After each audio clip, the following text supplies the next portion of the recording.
अस्सलाम वालेकुम dear students and all viewers. जैसे कि हमने चैप्टर नंबर 10 स्टार्ट किया ज्योमेट्रिकल ऑप्टिक्स, और उसकी बेसिक हमने पहले लेक्चर में पढ़ ली थी। लेंस की टाइप्स क्या होती हैं और लेंस के बिहेवियर को समझने के लिए कुछ डेफिनेशंस पढ़ी थी और कुछ रूल्स पढ़े थे जो कि इमेज फॉर्मेशन में इस्तेमाल होते हैं। आज के टॉपिक में बेटा हम पढ़ेंगे इमेज फॉर्मेशन। इमेज फॉर्मेशन में हमें करना ये होता है कि लेंस किस तरीके से इमेज फॉर्म करेगा, किस नेचर की होगी, सीधी होगी, इन्वर्टेड होगी, कितनी दूर होगी, बड़ी होगी, छोटी होगी, ये सब चीज़ें हम इस टॉपिक में पढ़ेंगे इमेज फॉर्मेशन में। तो इसके अंदर डिफरेंट केसेस हम इसके अंदर पढ़ते हैं कि ऑब्जेक्ट को हम डिफरेंट पोजीशन के ऊपर हम रखते हैं।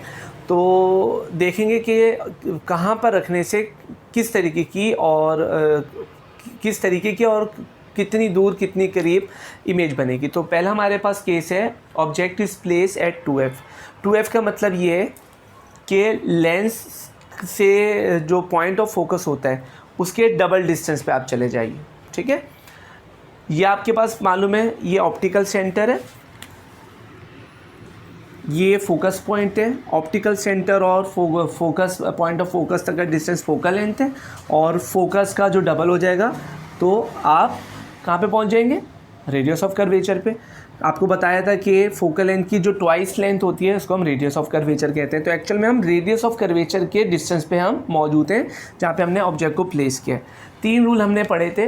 रूल नंबर 1 ये था कि लाइट अगर पैरेलल जाएगी प्रिंसिपल एक्सिस के तो आफ्टर रिफ्रैक्शन क्या होगा, वो फोकस से पास हो जाएगी, इस पॉइंट से पास होगी। सेकंड केस हमारे पास या सेकंड रूल ये था कि लाइट अगर डायरेक्ट ऑप्टिकल सेंटर पे पड़े तो ऑप्टिकल सेंटर से विदाउट डायरेक्शन चेंज किए वो आगे बढ़ जाएगी। तीसरा रूल ये था कि अगर लाइट आपके प्रिंसिपल फोकस से गुजर रही है तो आफ्टर रिफ्रैक्शन वो पैरेलल हो जाएगी प्रिंसिपल एक्सिस की। ये हमारे फर्स्ट लेक्चर में ये बातें इंक्लूड थी। तो आज के लेक्चर में हमने ये प्लेस कर दिया ऑब्जेक्ट को 2f के ऊपर। अब रूल आपने इस्तेमाल करने हैं, मिनिमम 2 रूल्स अप्लाई करने होते हैं, 3 भी अप्लाई कर सकते हैं, लेकिन 2 मिनिमम अगर आप रूल्स उसमें से सिलेक्ट करेंगे तो आपकी इमेज जो है फॉर्म हो जाएगी। तो रूल नंबर 1 के तहत अगर मैं रे ऑफ लाइट ये पैरेलल आई, कहाँ से पास होनी चाहिए, फोकस से, तो ये पास हो गई फोकस से। दूसरे रूल में क्या होगा, लाइट जो है यहाँ से पास होगी ऑप्टिकल सेंटर से, ये रूल नंबर 2। ठीक है, तो आप अगर इसको बनाएंगे अच्छे से नाप के तो आपकी डायग्राम उससे बहुत बेहतर बनेगी और एग्जैक्ट वहाँ बनेगी जहाँ पे इसको बनना चाहिए। मेरे से बनाते हुए हो सकता है कि ये थोड़ी आगे पीछे हो जाए, लेकिन मैं कोशिश करूँगा कि ये वहीं बने जहाँ एक्चुअल में इसको होना चाहिए। ठीक है, आपके पास स्केल होगा तो आप माशाल्लाह बहुत अच्छी से इसको बना सकते हैं। तो देखिए तकरीबन अब ये सही बन गई है। ये रे ऑफ लाइट पैरेलल आ रही है, फोकस से गुजर रही है, ये ऑप्टिकल सेंटर से जा रही है, तो ये विदाउट डायरेक्शन ये सीधी गुजरती जा रही है। तो इस केस में होता ये है कि जब आप इसको 2f पे रखते हैं तो जो ये लाइंस एग्जैक्ट 2f की पोजीशन पर ही एक दूसरे को इंटरसेक्ट करती हैं, तो इमेज आपकी यहाँ पर बनेगी।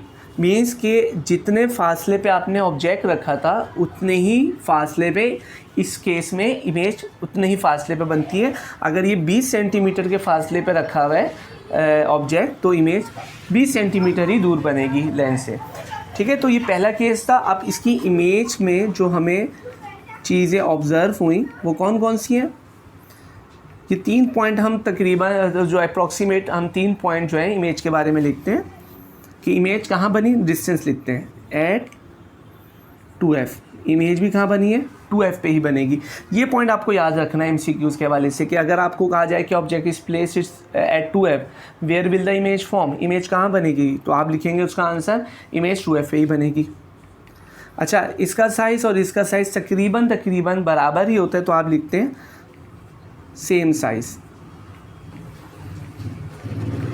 साइज़ होता है इमेज का। और नंबर 3 रियल एंड इन्वर्टेड, वो इमेज जो कि लेंस ऑब्जेक्ट अगर लेफ़्ट पे और इमेज राइट पे बन रही है तो उस इमेज की नेचर के बारे में हम लिखते हैं कि वो रियल है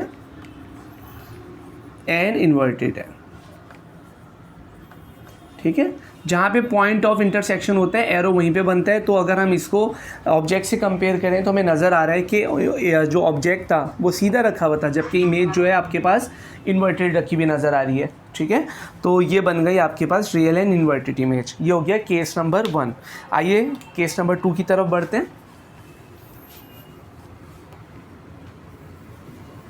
ठीक है, देखिए ये हमने स्टार्ट किया 2F से। अब अगले केसेस में हम क्या करेंगे, थोड़े 2-3 केसेस हम 2F से आगे लेंगे और 1-2 केसेस हम 2F से पीछे लेंगे। ठीक है, तो पहले हम क्या कर रहे हैं, 2F से मैं आगे की तरफ बढ़ रहा हूँ। ठीक है, ये हो गया केस नंबर या position number 2। Object is place between F and 2F।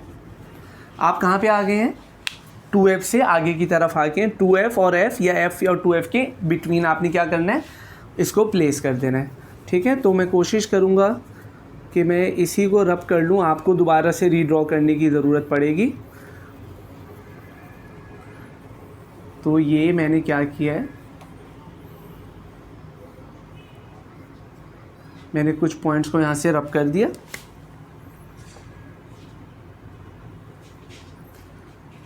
इससे पढ़ाने का बोर्ड पे फ़ायदा यही होता है कि आप एक ही जगह पे बहुत सारी चीज़ों को बस थोड़ा सा रब कीजिए और आपकी जो फिगर या डायग्राम है वो रेडी है। अब देखिए मैंने क्या किया, ऑब्जेक्ट को प्लेस कर दिया मैंने F और 2F के बिटवीन। तो वही रूल उसी तरीके से अप्लाई करना है। टेक्निक यही रहेगी आपके पास रेस को इसमें से गुजारने की। तो ये सबसे पहले आया रूल नंबर 1, पैरेलल रे आ रही है, प्रिंसिपल एक्सिस के पैरेलल रेस जा रही है, कहाँ से गुजरेगी, 2F से गुजर गई। दूसरी रे कहाँ से गुजरेगी, ऑप्टिकल सेंटर से, ये इसका सेंटर है लेंस का, ये यहाँ पे एक दूसरे को कट कर रही है, तो इमेज यहाँ पे बन रही है। ठीक है, तो अब देखिए आपको इमेज नज़र आ रही है।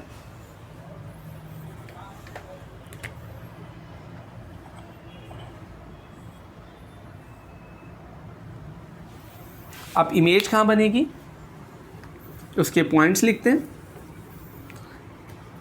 ऑब्जेक्ट छोटे साइज़ का है, इमेज बड़े साइज़ की है, और नज़र आ रहा है कि इमेज 2F से आगे निकल गई है, तो उसको हम लिखते हैं कि इमेज बनेगी बियॉन्ड 2F,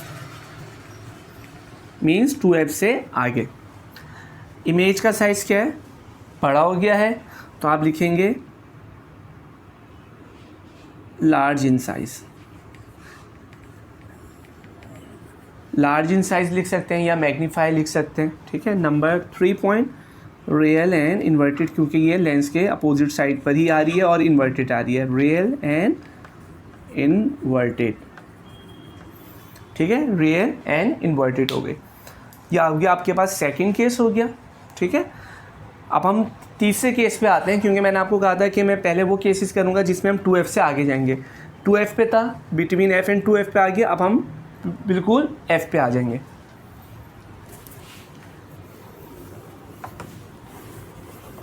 अच्छा, आपने करना ये है कि आपने इसकी साथ साथ क्या करनी है, प्रैक्टिस भी करनी है, क्योंकि ये आपको बनाना आना चाहिए और ये आगे के टॉपिक्स में बहुत इस्तेमाल होगा। ये number 3, object is placed at F। आप कहाँ पर आ गए हैं, एग्जैक्ट F पे आ गए। F means point of focus पे मैं क्या करूँगा, ऑब्जेक्ट को प्लेस कर दूँगा।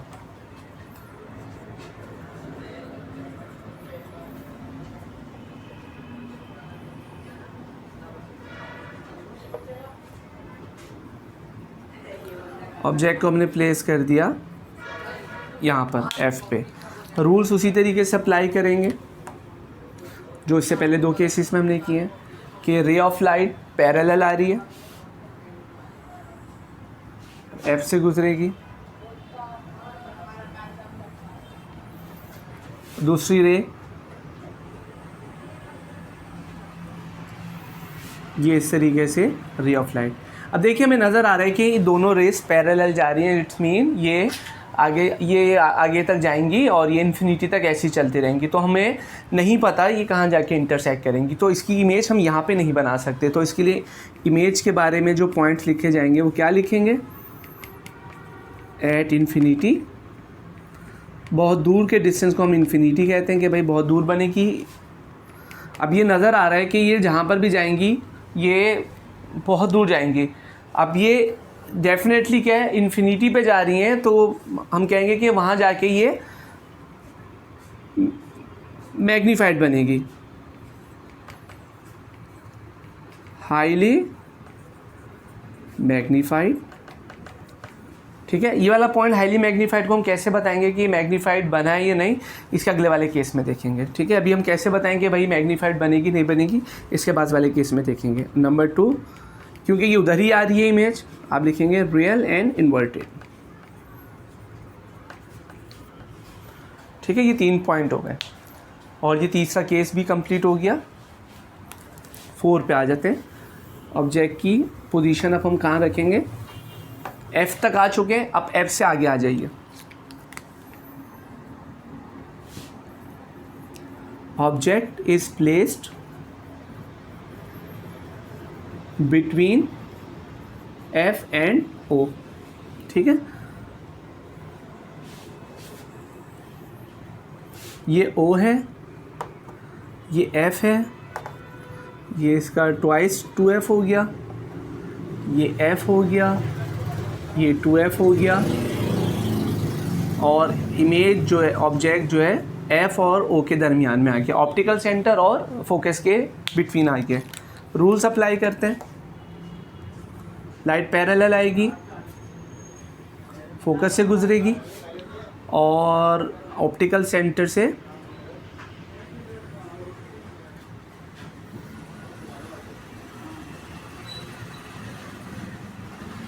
ठीक है। इस केस में नज़र आ रहा है कि गैप जो है मुसलसल बढ़ रहा है, इसका मतलब है ये आगे चल के एक दूसरे से और दूर हो जाएंगी, ये इंटरसेक्ट नहीं कर पाएंगी। तो इनकी इमेज को बनाने के लिए क्या किया जाता है, इन रेस को पीछे की तरफ एक्सटेंड किया जाता है।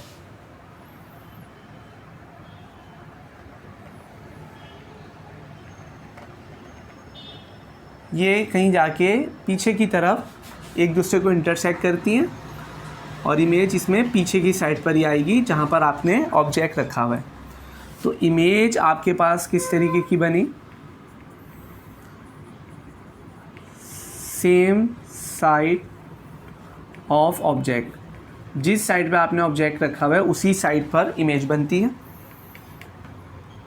मैग्नीफाइड होती है क्योंकि साइज़ में बड़ी नज़र आ रही है आपको, क्योंकि प्रैक्टिकली ऐसे ही होता है कि इमेज इधर ही आती है आपके पास। और नंबर 3, और ये है वर्चुअल, क्योंकि आपने इसको वर्चुअली बनाया है, वर्चुअल एंड इरेक्ट।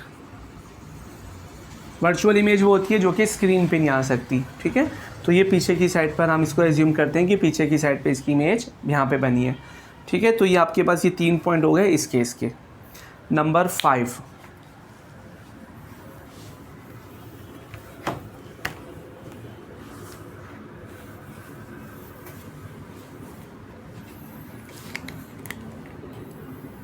अभी आगे वाले केसेस हमने कंप्लीट कर लिए कि 2F से हम आगे जहाँ तक आ सकते थे वो केसेस कर लिए।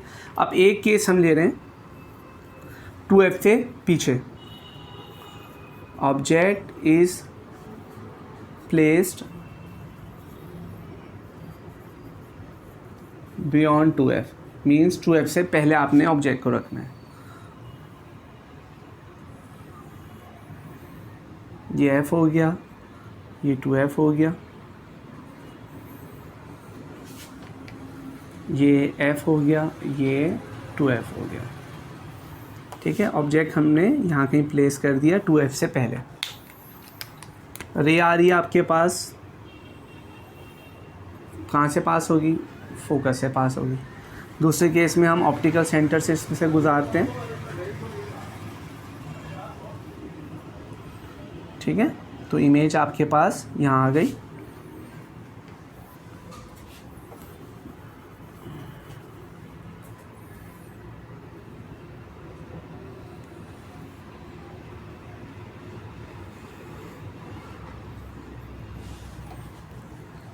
ठीक है, अच्छा, ये तो मैंने जो डिस्टेंस मार्क किए हैं ये बगैर नापे किए हैं, आप करेंगे तो एग्जैक्ट ये आपका जो साइज़ और इसकी पोजीशन आएगी बिल्कुल सही और परफेक्ट बनेगी, ठीक है। लेकिन मैंने तकरीबन उन्हीं रिज़ल्ट के करीब करीब बनाने की कोशिश की है जो एक्चुअल में हमें मिलते हैं। तो इमेज कहाँ पे बन रही है, देखिए इमेज बन रही है f एंड 2f के दरमियान, तो आप लिखेंगे image between f and 2f, f and 2f के दरमियान बनेगी। नंबर 2 स्मॉल इन साइज़ बनेगी, और नंबर 3 रियल एंड इन्वर्टेड, ठीक है। ये आपके पास 5वां केस हो गया, इसमें रियल और इन्वर्टेड इमेज बनेगी। अच्छा, टेक्निक ये होती है जब हम 2f से आगे की तरफ बढ़ते हैं, जब हम ऑब्जेक्ट को लेंस की तरफ लेके जाते हैं तो इमेज आगे की तरफ भागती है, मींस लेंस से दूर होती है। और अगर बेटा ऑब्जेक्ट को मैं अगर पीछे लेकर आऊँगा तो इमेज करीब से करीब लेंस की तरफ आना शुरू हो जाएगी, ठीक है। ये लॉजिक होती है, ठीक है। नंबर 6, अच्छा बेटा ये सारे जो केसेस हैं ये आपकी बुक में ऑलरेडी बने हुए हैं, आप उसको देख के अपने खुद से ड्रॉ करके अपने रिजल्ट को उससे कंपेयर कर सकते हैं। Number 6, object is placed at infinity. भाई 2f से तो आगे निकल गए, तो अब कितना आगे जाते रहेंगे, बहुत इस तरीके से बहुत सारे केसेस बन जाएंगे। अब डायरेक्ट कहाँ पे पहुँच गए, इन्फिनिटी पे पहुँच गए, बहुत दूर चले गए। ये f, 2f, ये f और ये 2f। अच्छा, जब हम कहते हैं कि कोई चीज़ इन्फिनिटी पे है और हमें ऑब्जेक्ट तो अब नहीं बना सकते क्योंकि इन्फिनिटी है, बोर्ड से बहुत दूर है, तो अब हम क्या करते हैं ऐसे ऑब्जेक्ट को दिखाने के लिए हम कहते हैं कि भाई अब दूर से जब लाइट आएगी तो पैरेलल हो जाएगी आते आते। तो यहाँ पर हम क्या लिखेंगे कि लाइट पैरेलल आ रही है, बस दिखा नहीं सकते कहाँ से आ रही है, बस पैरेलल आ रही है। कहाँ से गुजरेगी, प्रिंसिपल फोकस से गुजरेगी, ठीक है। दूसरा जो पॉइंट है, अच्छा अब यहाँ से हम नहीं बना सकते क्योंकि फिर आपकी इमेज बनाना मुश्किल हो जाएगी। अगर मैं यहाँ से बनाऊँगा तो अंडरस्टूड हो जाएगा कि साइज़ यहीं पे कहीं कहीं ऑब्जेक्ट करीब है। तो दूसरी रे हम यहीं से इसको बना लेते हैं कि दूसरी रे भी दूर से कहीं आ रही है, क्योंकि 2 रे चाहिए होती हैं। अब दूसरी रे जो है उसके मुताबिक ये क्या है, ये भी फोकस से गुजरेगी। तो यहाँ हमने देखा कि ये दोनों जो रेस हैं फोकस के ऊपर इंटरसेक्ट कर रही हैं, तो अब हम क्या कहेंगे, इमेज क्या बन रही है, एट फोकस, इमेज फोकस पे बनेगी। डिमिनिश बन रही है, आपको सिर्फ एक नुक्ता सा नज़र आ रहा है, तो बहुत छोटी साइज़ की इमेज को हम कहते हैं कि वो डिमिनिश्ड है। और नंबर 3, इसको हम यही बोलेंगे कि ये रियल एंड इन्वर्टेड है, ठीक है। अब देखिए इससे पहले जो एक मैंने केस लिखा था जिसमें दोनों रेस बिल्कुल आगे पैरेलल जा रही थी, जब ऑब्जेक्ट को हमने फोकस पर रखा था, मैंने कहा था आगे चल के अभी मैं आपको बताऊंगा। तो देखिए ऑब्जेक्ट अगर बहुत दूर है, लाइक सन से अगर रोशनी आ रही है और इस पर आके पड़ेगी तो क्या बन रहा है, नुक्ता सा बन रहा है। तो सूरज क्या है, इतना सा हो गया। इसका मतलब ये हो गया कि सूरज वैसे तो बहुत बड़ा है एक्चुअल साइज़ में, लेकिन फोकस पे आके क्या हो गया, बिल्कुल नन्ना मुन्ना सा हो गया। अगर मैं बेटा मैं कोई छोटा ऑब्जेक्ट यहाँ पे रखूँगा फोकस पे, ठीक है, तो जिसकी इमेज इन्फिनिटी पे बन रही है तो वही लॉजिक हम इस्तेमाल करेंगे कि वो बहुत बड़ी बनेगी इमेज, ठीक है। दोनों केसेस आपस में क्या है, एक दूसरे के रिवर्स हैं। जब फोकस पे रख रहे थे तो इमेज इन्फिनिटी पे बन रही थी, अगर ऑब्जेक्ट इन्फिनिटी पे तो इमेज फोकस पे बनेगी। तो यहाँ पर फोकस पे जब इमेज छोटी बन रही है तो इसका मतलब है ऑब्जेक्ट जो है बड़े साइज़ का है, और अगर यहाँ पे कोई ऑब्जेक्ट छोटा रखेंगे तो इसका मतलब ये होगा आगे चल के कि इमेज बहुत बड़े साइज़ की बन जाएगी आगे, ठीक है। ये इस तरीके से हम इन दोनों केसेस को समझते हैं। नंबर 7, लास्ट केस, जो कि डिफरेंट लेंस के ऊपर है कि अगर हमारे पास लेंस जो है कॉनकेव हो तो उसमें इमेज फॉर्मेशन कैसे करेंगे। ये इसका फोकस, ये इसका 2f। अच्छा, इसका सिर्फ एक ही केस है क्योंकि इसके अंदर सारे केसेस में इमेज जो है इसी तरीके से हम बना सकते हैं जैसे हमने कॉनकेव में बनाई। सपोज़ कर लेते हैं कि हमने ऑब्जेक्ट जो है f एंड 2f के बिटवीन प्लेस कर दिया, तो इमेज कैसे बनेगी। अच्छा, इसकी प्रॉपर्टी याद रखनी है कि इसमें लाइट जो है फोकस से डाइवर्ज होती है, ये हमने पढ़ा था। लाइट पैरेलल आई तो पहले हम बना देंगे इसकी डाइवर्जिंग वाली लाइन कि भाई जाएगी और ये किसी और डायरेक्शन में स्कैटर हो जाएगी। इस लाइन को हम इस तरीके से वापस पीछे ले आएंगे कि हमें यहाँ से देखने पे महसूस होता है कि एक्चुअल में लगेगा कि फोकस ही डाइवर्ज हो रही है, ठीक है, वर्चुअली हमें ऐसा फील होता है। दूसरी रे ऑप्टिकल सेंटर से हम पास करेंगे। दूसरी रे को मैं डिफरेंट कलर से बना देता हूँ ताकि डायग्राम अच्छी बन जाए। ये फोकस से गुजर गई। तो देखिए जहाँ पर ये दोनों रे एक दूसरे को इंटरसेक्ट कर रही हैं तो यहाँ पर आपके पास इमेज बन गई। तो यहाँ देखिए इमेज क्या बन रही है, स्मॉल साइज़ की बन रही है। तो इसको देखते हुए, फिगर को देखते हुए हम पॉइंट्स लिख सकते हैं इमेज के बारे में। इमेज क्या है? अच्छा, ये आगे पीछे कहीं पे भी बन सकती है, आपको देख के लिखना पड़ेगा। इमेज जो है बिटवीन एफ एंड ओ आ रही है, ठीक है, स्मॉल इन साइज़ है। अच्छा, ऑब्जेक्ट अगर लेफ़्ट है तो इमेज भी राइट है, तो आप ये लिखेंगे कि ये वर्चुअल है और इसका एरो ऊपर की तरफ ही है एंड ये राइट और ये सीधी है। तो इस तरीके से आप डिफरेंट केसेस की यहाँ पे कॉनकेव की प्रैक्टिस कर सकते हैं। आपका काम ये है कि आपने आपकी जो कोर्स की बुक है फिज़िक्स की, उसमें आपने पेज नंबर 319 पे जाना है, जहाँ पर आपके पहले पेज पर बहुत सारी 320 पे 320 पे आप जाएंगे तो वहाँ पे बहुत सारे केसेस के आपको, जो मैंने यहाँ पे बनाई हैं तस्वीरें, वहाँ पे सब एक समराइज तरीके से बनाई गई हैं। आप उसको देख के डायरेक्ट समझिएगा और ख़ुद से प्रैक्टिस करने की कोशिश कीजिएगा, ठीक है। तो यहाँ पे आज का हम अपनी बात कंप्लीट करते हैं, अपना लेक्चर को ख़त्म करते हैं। इंशाल्लाह नेक्स्ट लेक्चर में फिर बात होगी। अपना ख्याल रखिएगा। अल्लाह हाफ़िज़।